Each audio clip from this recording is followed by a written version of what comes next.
and a big warm welcome to ICE in Barcelona 2025, our first year here. And I'm joined by Jesper Svensson, CEO of Betsson Operations. Good morning. Good morning. How are we doing today? Very good, thank you. How are you? Yeah, very well, thank you. Enjoying Barcelona so far? Yeah, it's been great so far. I just came in last night, so I haven't seen much yet, but it's a lot of people here and it's a great buzz, so it's a good start. Really good start. Yeah. So 2024 obviously had a lot of highlights for the Betsson group. Let's start with Italy. You launched your flagship brand, Betsson, and launched Betsson Sport with Francesco Totti as brand ambassador, and the sponsorship of Serie A Champions Inter 2024. Could you share how these initiatives have performed so far and their significance in Betsson's overall strategy? It's massive for us. It's the biggest sponsorship with Inter. It's the biggest sponsorship we have done in the history of Betsson for 60 years, so you can imagine we're following this closely. But Italy has been a good market for us for many years. So when we now decided to launch our flagship brand, Betsson, in the market, we needed to do a lot of efforts around it. So to manage to secure an asset like Inter has been really big, because it has been giving us very big and very fast exposure. Because Inter is a massive club, and it's not just big in Italy, Inter is big globally. And we are also focusing a lot on Latin America, and Inter is one of the biggest clubs in the region as well. So it's helping us across the globe basically for our strategy. So it's been a great year, 2024 for us. And we're very confident that 2025 will be really good for us in Italy as well. Brilliant. Betsson Group has been very active in sponsorships lately. Besides Inter, which we've just discussed, you're also sponsoring prominent football clubs in Latin America, such as Boca Juniors and Racing in Argentina and Atlético Nacional in Colombia. How do these partnerships contribute to building brand awareness and trust in these key regions? The clubs that you're mentioning are massive football clubs in the region. So for us, that has been a fantastic way to bring out our brand when we have entered those markets. I mean, Boca Juniors is the biggest club in Argentina. Racing had a fantastic year when they won one of the big cups there, Sudamericana, for example. And Atlético Nacional is the biggest club in Colombia. So by partnering up with them, we instantly get a lot of exposure in those countries. Betsson operates in over 20 jurisdictions worldwide. With such a diverse portfolio, what operational strategies have you implemented to ensure a tailored and localized approach in each market?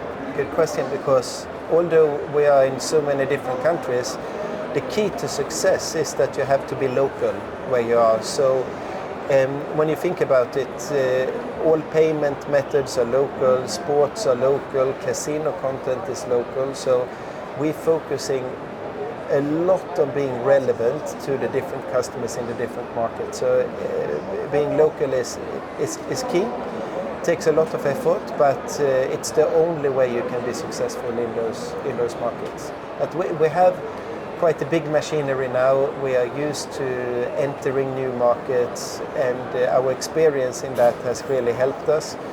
And it's also giving us a great diversity within the group that we are active in so many different markets. So it's great fun. It's very exciting. Absolutely, it sounds it.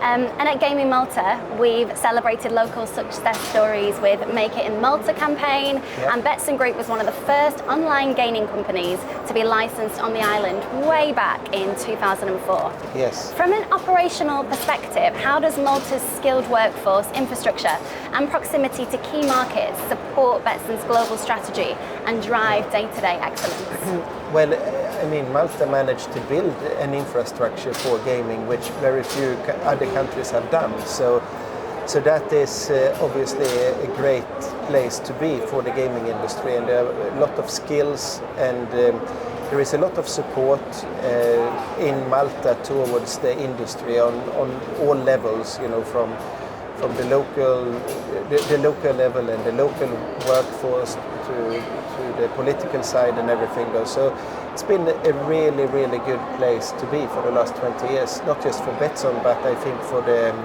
the gaming industry as a whole. Yeah, absolutely. And 2024 was a real transformative year for AI, of course, across industries.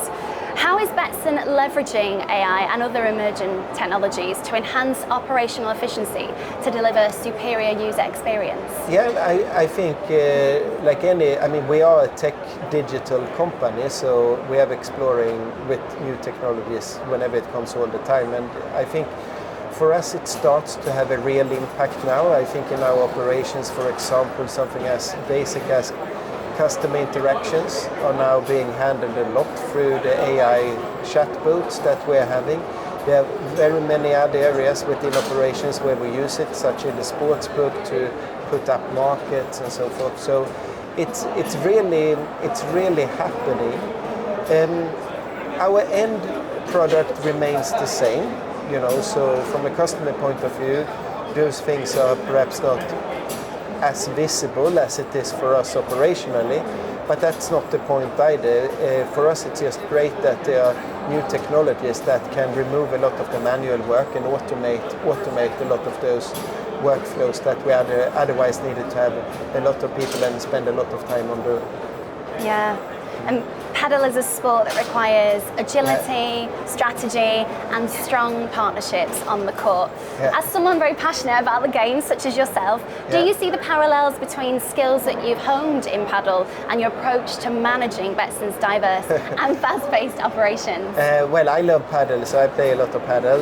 I think paddle in itself is a very strategic game, you can say, but I think overall, for a gaming company that are working so close to sports, and we are one of the main sponsors of the Premium Paddle Tour as well, we adapt a lot from the sports world, and that goes for our vision for the business about winning, driving forward, ambition, passion, and all those things. So of course we try to adopt all those things and bring it with us into the way we conduct ourselves and how we drive the business forward. Are you good at paddle? I'm okay, yeah, I'm quite all right. That's a very modest answer. Yes. And looking ahead, what trends in the gaming industry do you see as opportunities for Betsson to refine its operations and stay ahead in such a competitive landscape? It comes down to having the right product, so we invest a lot into our product development, and that is key for success. And we will keep doing that, and we will keep entering new markets, and we will try to capitalize on all the opportunities that we have right now. We are on a good run, we are growing as a business, so we are in a position where we can invest into all those things though. So I'm very positive that we will have a really solid 2025. Brilliant. Thank you so much, Jesper. Thank you. Thank you. Thank you.